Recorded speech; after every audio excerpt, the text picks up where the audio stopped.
Պարոն Եղոյան, ներողություն, այդ տրամաբանությամբ դուք էլ չպետք է խոսեք ստե դիտորդների մասին, հա, որովհետև դուք ինչ կապ ունեք, ուրեմն դիտորդները պետք է իրանց մասին խոսեն, վստահված անձինք իրանց մասին պետք է խոսեն, հա, մենակ։ Հարգելի հայրենակիցներ, քիչ առաջ տեղ ունեցավ խորհրդի նիստը, որտեղ մենք փորձեցինք կանխել այս հակաժողովրդավարական, հակաօրինական ընթացքը, չհաջողվեց, առաջարկություն ներկայացրեցինք նույնիսկ հետաձգելու, որպեսզի թե միջազգային ներկայացուցիչների ներգրավում, թե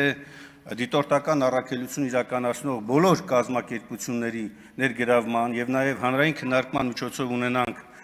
օրենսդրական փոփոխության վերաբերյալ պատշաճ քննարկումներ եւ դրա հիման վրա նորմալ եզրակացություն, սակայն մերժում ստացանք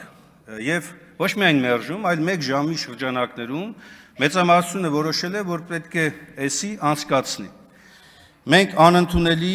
ենք համարում նման վարքագիծը, սա հերթական փորձն է ընտրական գործընթացները ամբողջությամբ իշխանության վերահսկողության տակ բերելու եւ ընտրակեղծիքները օրինականացնելու միտված։ Այս ամենը ընդունելի չէ, մերժելի է, մենք նաեւ միջազգայինների ուշադրությունն ենք հրավիրում այս հարցի վերաբերյալ, տեղական դիտորդական կազմակերպությունների եւ հասարակական կազմակերպությունների ուշադրությունն ենք հրավիրում այս հարցի վերաբերյալ, մենք մտադիր չենք մասնակցել հարցի քննարկմանը եւ հետեւաբար Հայաստան խմբակցությունը չի մասնակցելու եւ հայտարարում է, որ սա հերթական, հակապետական, հակաժողովրդավարական, հակաօրինական ընթացքն է։ Չի կարող այս ազգային ժողովը այս կարճ ժամանակահատվածում նման վարքագծով իրականացնի այդ փոփոխությունը